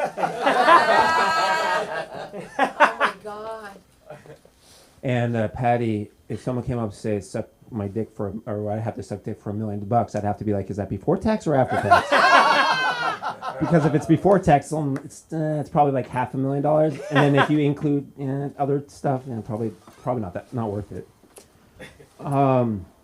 So I'm an accountant, and I'm still doing it because it pays the bills, and I'm also dyslexic, and it's a weird mix because I might mess up the numbers, but don't worry, it's not fraud unless there's intent. And there's never any intent. I always think it's funny nowadays. Everybody's like, I'm dyslexic too. I'm dyslexic. I'm like, everybody's now dyslexic, and then the ADD, they go, or ADHD. Everybody's now ADHD, and I'm autistic, and everybody's now autistic. So one day we're all going to be like, I'm normal, and no one's going to believe you. It also is interesting that it's now ADHD, but it used to be ADD. When I was going to school, it was ADD. Now it's ADHD. So I guess they decided to add an H in there for some reason. Let's see.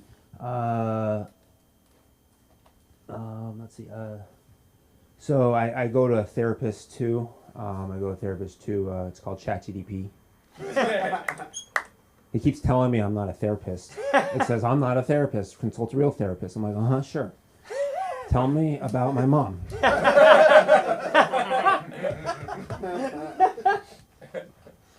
Also, if you try to do legal work with it, it says, I'm not a lawyer. I'm like, shoot, but you do good work. My therapist had one really messing with me, I think. So I decided to mess with her back, like just fair play. She'd be like, you have suicidal tendencies. And I'd be like, that's an option? just give it back. She also told me I'm on Spectrum. And I was like, how do you know? She's like, your shoddy connection. To everybody. I don't know what any of these words say. I need to learn how to write better. Okay, so I do art. I draw.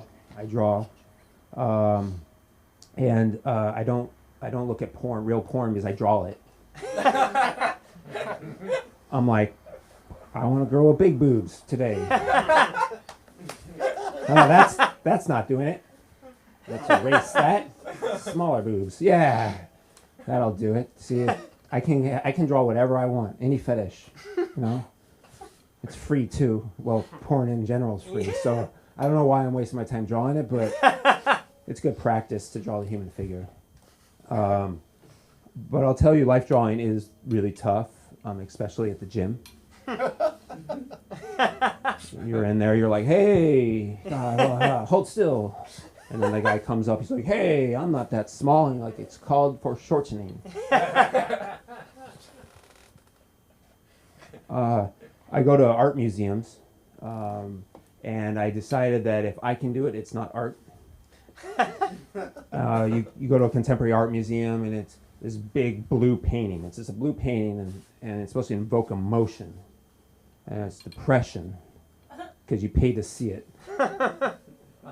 I was a little depressed. Or they have like a barrel of hay and then like a shovel in it, and you're like, I could do that. It's called $50 at Home Depot. Just get a bucket and anyway. It's like modern art. I don't get it. Okay. And I should, since I do art, but anyway. Let's see, what does this say? Okay, so I'm an accountant, and I don't date much, but people always want to make, on Spectrum, they want to make sure I know how to break up with a girl. So don't worry, I know what to do. I sit her down and say, hi, Sarah, I can no longer consider you an asset, so I must write you off.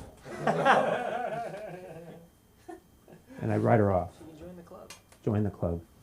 I didn't start dating until I was 34. And I know people think that's not true, but I didn't start dating until I was 34. I did lose my virginity at 27, but I didn't start dating until I was 34. And I don't know how the math works there. But and people ask why, because all these guys would tell me, you don't get married. But they really said, you know, you have to have a fancy car, you need a successful career, you know, you need to learn how to cook. And I realized it was lies, all lies. You just need to know how to date and talk to girls, which is hard. It's hard to talk to girls. I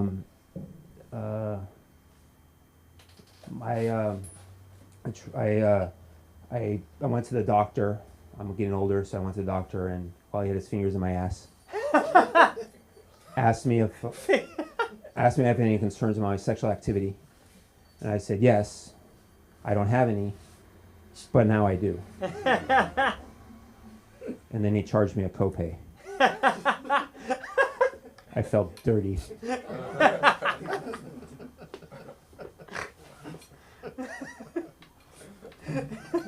My mom wants me to date, so I got a first date, not mine, my friend's. It was, my friend Steve calls me up and he goes, hey, I got a date, you should come, she has friends there. I was like, great. So I sped over there and I show up and it was just him, his date, and then it was me at the table, no friends. I was like, what am I supposed to do? Take copious notes? Steve went in for the kiss and got rejected. And I was like, whoa, that's weird. So I was like, what if he just leaves? So I was like, I can just slide right over and say, hi, Steve. Hi, Lauren. My name is Alan. I'll be taking over Steve while he's on break. And I showed her I made sure she gave me I showed her a big tip. But anyway, I can't figure out that twist in there. But she gave me a big tip. No. It doesn't quite work. What does that say? Search and weigh field down. Oh, I can't read it anyway. Okay, I'm dyslexic and you can't spell either, so it's a little bit hard. So you know what's interesting? Like I was talking to a friend today. He's like a life coach kind of thing, and he was telling me like, you know, if you ever feel down, just smile. It'll change your emotion. And I was like, okay. And I was like, well, I wonder if I could just say mean things with a smile on my face, be angry, like if I go to work and be like, you're fired, or you didn't show up at work today, or something. But it doesn't quite work as well. And then he was telling me like, if you're on a date and you want to emit love, you should just, you know, think of something like a puppy. So I was like, okay, so I'm gonna go on a date and I'm gonna think of a puppy. And I was thinking like, how would this work? So like the girl comes like, oh, you're so cute. You're so cute. Oh yeah. Do you want to go outside? You want to go outside? I'll feed you, but you're gonna have to stop begging. Drop it. So that's there. Yeah, these are just amazing. I wanted to. So my cousin passed away. Well, my great uncle passed away, and they didn't invite me to the funeral. And because I was scared I was going to say something weird. I was like, even a serial killer would say something nice. Like, I really wanted to kill you. That's nice for a serial killer. I go to the gym, I do, and there's these guys there who are just ripped, and they have body dysmorphia, so they need to get bigger and bigger, and they can never look big enough. So to help them out, I stand next to them to make them look bigger, and except in the shower, because I'm nice. Thank you very much. My name is Alan Weiss. You can find me on Instagram at Alan W. Weiss.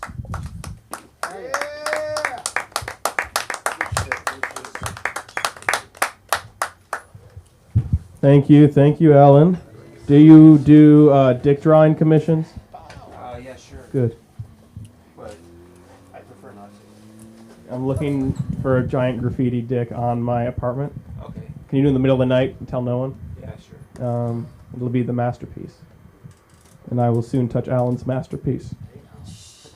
I do a lot of acting things because comedy isn't successful enough, no matter how hard you try. Acting's you gotta at least give into it, or porn. These days it's kind of the same now. But during the strike, it's over. But during it, I was trying to do my best to help the struggling actors by only watching non-union porn. Thank you. Amateur stuff, pretty nice. But I've also I just graduated from USC. Thank you. Do what my parents never did. Make me feel proud. Good. But I've already come up with what I want to do now that I'm done. I'm going to make acting school for porn stars. It's needed.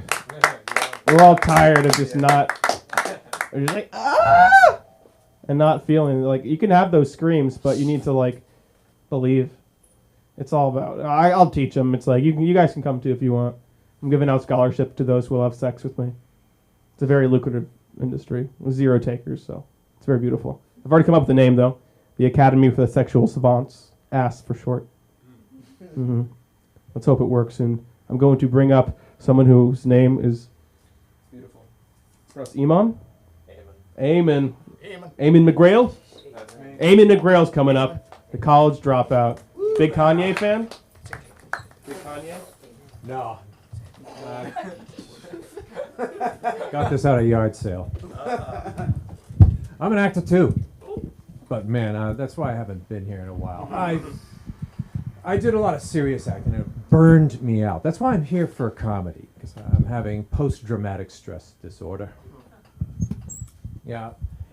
Now, you all here, you ever have that friend or that relative who's just really got some biases or bigotries? I kept thinking about my Uncle Gary.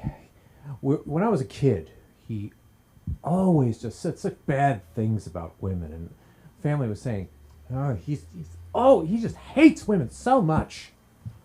And one day I went to visit him because I heard about him, and I said, hey, Uncle, can you help me? I got a really bad crick in my neck. I heard you're a really big-time misogynist, and I thought you'd help me with that. Yeah, seriously, you'll understand if I make with the microphone a lot. Because, you can't do this to a partner. Unless it's a jiu-jitsu sparring partner. I haven't gotten that far yet. Now for a bit of the news, shall we? Of course, true facts. Company called Apocalypse manufactures combat vehicles, SUVs, armored with Kevlar. So you can really roll over your enemy really easy. You don't have to worry about gunfire. And they call it the Nirvana. I don't know if it has the yoga mat included. I guess when destroying your enemies, you have to have your chakras in alignment, right? And recently the Texas GOP voted against a proposal banning party members from associating with Nazi sympathizers and Holocaust deniers. One of them was saying, first we'll be banned from talking with Holocaust deniers. Next thing you know, be banned from talking to the flat earthers. We're putting an end to this cancel culture once and for all. Oh, and Southwest Airlines has offered extra seats for people of size, as they call them. Yes, to accommodate their girth. I kid you not. And, of course, there's been a lot of protests from the mainstream modeling industry. They're saying that that's discrimination. They should have charge 1 seat for every 3 models instead. Right? So. Now, people are saying that if you're in the acting industry, you got to have a TikTok account. Seriously, I don't see why everybody's tooting their horn about the TikTok accounts. What do you learn on those things? You learn how to dance like 1 move, 1, 2, 1, 2. That's your tap dancing lesson. How to cook a souffle. Yeah, you turn on the stove. That's about how much time is available for these stupid videos. If I wanted to learn some useless skill like that, I'd go back to the public school system. Now, California has had more religions founded here than anywhere else in the country. I was going past the office of the Church of Scientology on Hollywood Boulevard. And a lot of people are protesting that they should revoke their tax-exempt status. And I said out loud to a friend, "Hey, it was founded by a science fiction author. Put his skills to good use, didn't he?" They didn't like that. I'm telling you, they didn't like it. This guy who came out to me, he was handing out the flyers. He said, we don't like it when people say things like that. Guy was dressed like a waiter from Olive Garden. Three-piece, and his friend was a woman, dressed the exact same way, but with hair more like Sunda, and not nearly as good looking.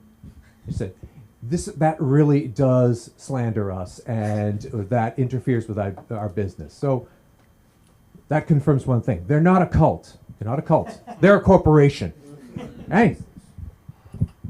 Now, all these different pronouns being assigned to people of different genders, is it true that it might be 100 different genders?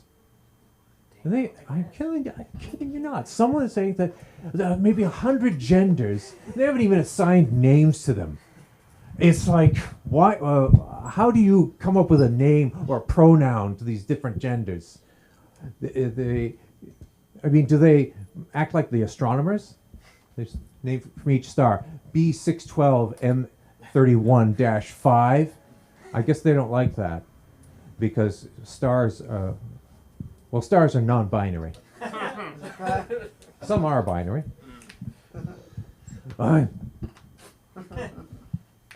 What else is new? Oh yeah, the news. There's been talk that China's military is not doing well. Have you heard any of the news of this? There's been reports that some of their missiles have not been fueled up with rocket fuel, but they've been fueled up with water. I guess whoever was in charge of the fueling department worked as a bartender or something. Or maybe they really liked Bruce Lee. Bruce Lee's philosophy was, be like water, my friend, you will be unstoppable. Maybe not. And so, about religion, it's really hard choosing the right religion and the right beliefs. I read books all the time, all the different philosophies and religions. What's the difference between philosophy and religion? Can anyone figure that out? Afterlife. There's an afterlife, but some of them do talk about the afterlife. And I was just thinking about how religion condemns homosexuality, especially the evangelicals. They always bring up the story of Sodom and Gomorrah because they think that the Sodomites and the Gomorrans were, all gay? Because of the story of how the angels visited Lot in his house.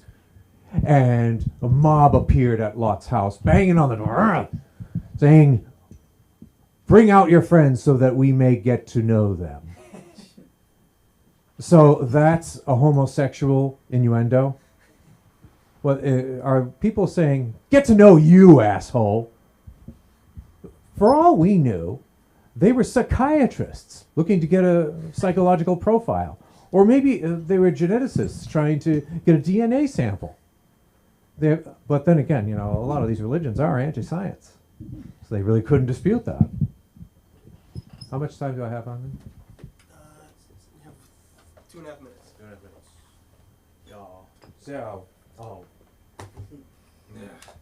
Anybody read comics? Is anybody following up on these superhero series? Invincible, maybe? What is that other one? What is that? The Boys. Another reason why I don't like TikTok. My Instagram and Facebook are flooded enough with these debates on who would win. Would it be Omni-Man or the Homelander, Superman or One Punch Man or somebody like that? I think the reason why we've gotten to that is that they're banning books. In schools, we used to talk about Lord of the Flies or The Catcher in the Rye or Huckleberry Finn, but now they banned so many of those books. Because why? In The Catcher in the Rye, the guy exaggerates. Yeah, I was walking down the stairs and some idiot left his bag there and I nearly broke my neck. That's grounds for banning. Oh, but it's just fine if you want to have some anti-hero who likes to, what, suck a woman's tits? Or a man who wants to just kill off half the population and leave the rest of the population saying, okay, you're on your own. Let's discuss, shall we, class? Is that how bad it's become? Or was Bane really right in taking over Gotham and breaking Batman's back? But we are identifying and sympathizing with poor Arthur the Joker. And you were the guy who said that my laugh is almost as scary. Yeah, well, let's discuss. Is this really scary enough? Am I gritty enough? Am I dramatic enough? Am I traumatized enough? I couldn't tell you. But I just like to say, don't ban books, read the taboos, and hey, don't stop watching the porn. Okay. Because that is freedom of expression, right? Ah!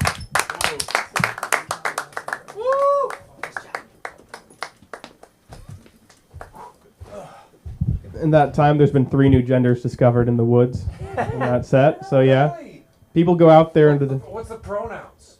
Oh, there's no pronouns anymore. It's like a it's like a vibration. It's like with antennas, you know. You touch. It's like you do elephant kisses, or what's it called? Eskimo kisses.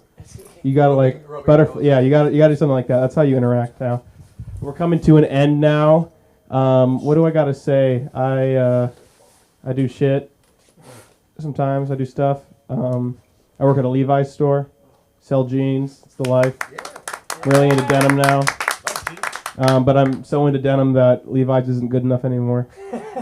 So they're now worried I might go to expand my denim horizon. But it's okay. You get paid to look at people's asses. So that's good. Can't do that here as much. It's a little harder, but don't worry. We got cameras everywhere. But speaking of cameras, I'd like to bring up our headliner for the night. Yeah. Cedar do this a lot. They're great.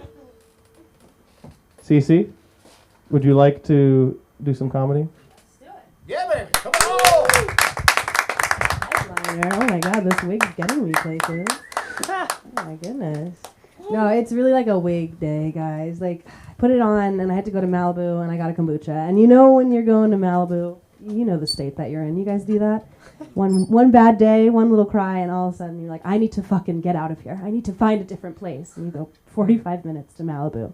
But it changes everything. There's like a lot of dads in here tonight. What's up with that? That's pretty cool. Will you guys laugh at my jokes? Because like my dad doesn't really do that. So maybe if you guys do that, that'll fix that. You also look like my ex-boyfriend, like 20 years older. I walked in here and I was like, you know what? Maybe I shouldn't have come. Maybe that's why I was late. God didn't want me to come in here. Like, whoa, are you him? Like in 20 years? What is going on? If you are, I'm glad that you finally did comedy. You want to do stand-up comedy, so that's really great. I'm happy for you. Yeah, so wig's on, and it's funny because I really am in my she when I put the wig on, you know, but if I took it off, you'd know why it's a she they, you know what I mean? Oh, autism. I love that topic, love that. I am also on the spectrum. When I was younger, before I knew, you know, like the autistic kids at school, like they would make a lot of noises. I was really good at making those noises, and in fact, I liked doing it. And I didn't realize at the time maybe I was autistic, and that's what that was. And I'd call them puzzle pieces, and I was fucked up at the time. But now looking at it, I was just, you know, I'm a puzzle piece. So really, you can't cancel me for that one. Time management, guys. It's a pretty cool thing. I've heard a lot about it. I'd love to have it one day. It sounds super fucking cool. I needed to do probably an hour's worth of things, and I had 20 minutes to do it and get here. And so I thought I'd make that. But you know what? One day I'm going to try time management, and it's going to be fucking cool. I got Auntie Anne's yesterday, and the Uber driver dropped it off. You guys know how it is when you don't want to eat anything except those little pretzels. Uber driver drops it off, and half of them are gone from inside. And the fucking sticker is off, and you can see that he opened the bag, and he didn't even do a good job trying to fucking hide that he opened it. That was insane. And obviously I ate the rest of them, you know. But I called Uber Eats and I got my fucking discount off of that because he ate it. I got the whole thing refunded. They were actually so nice. I've never, like, if you call them about that, you get refunded every single time. So just a good everything. They were so nice about it. You guys, any of you have like grandparents really old in here? Yeah, okay, nice.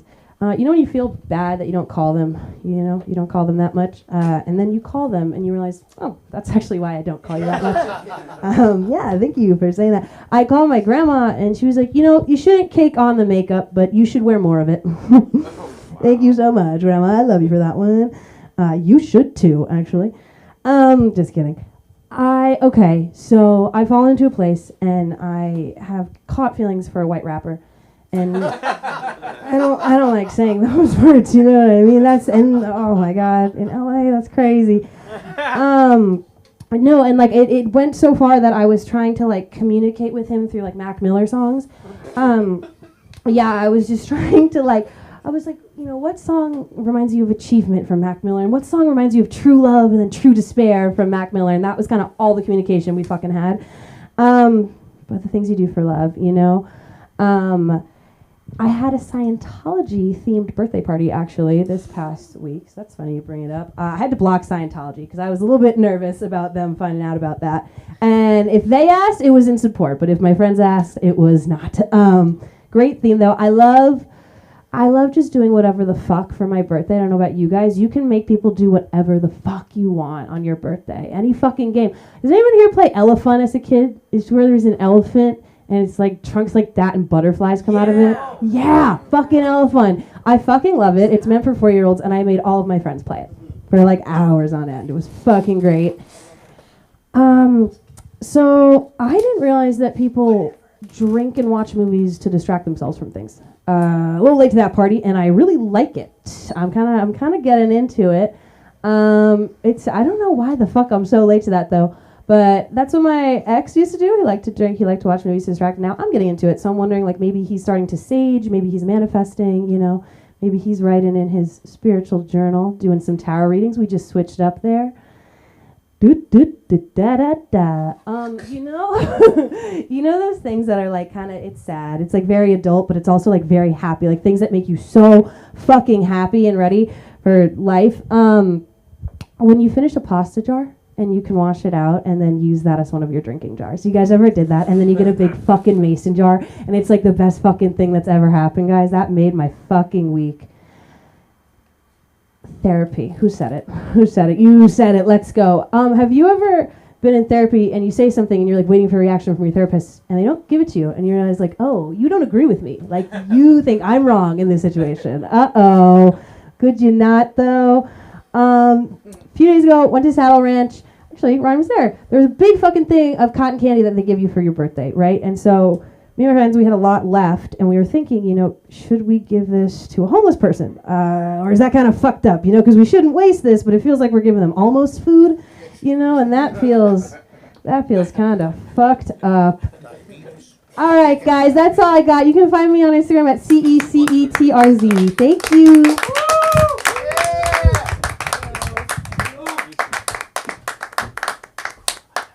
Maybe I should get a wig. Do it. I'll get something. Dreads? Could I do that? Yes, sir. Cool. We'll see it. I think I could. Maybe I'll get myself my own end pass. I don't think it works like that. Yeah. It's like iPass. It's iPass, It's like, it's how you're allowed to walk through certain streets. You need to have it hung up, They scan it. And it keeps me safe. But, I'm not racist. I'm just scared. Just scared a lot. Yes. It's okay. Just, the dark. Scary. I'm going to leave it there because I have nothing else to say. But I am Ryan C. Benson. I put the C in there to stand out. Shit, it's a shit idea because there's already a Ryan C. Benson. He won the first season of Biggest Loser. I got some big pants to fill. Mm-hmm. And with that shit of a joke, we will end it off. I'm Ryan Benson. This is LA School of Comedy. Thank you, Sunda. Thank you, Jason, for leaving it all for me. What else? If you think you're funny, you probably are. The only way to find out is if you take it from the page to the stage. Thank you, everybody. I'm going to have to go run over there and turn this thing off.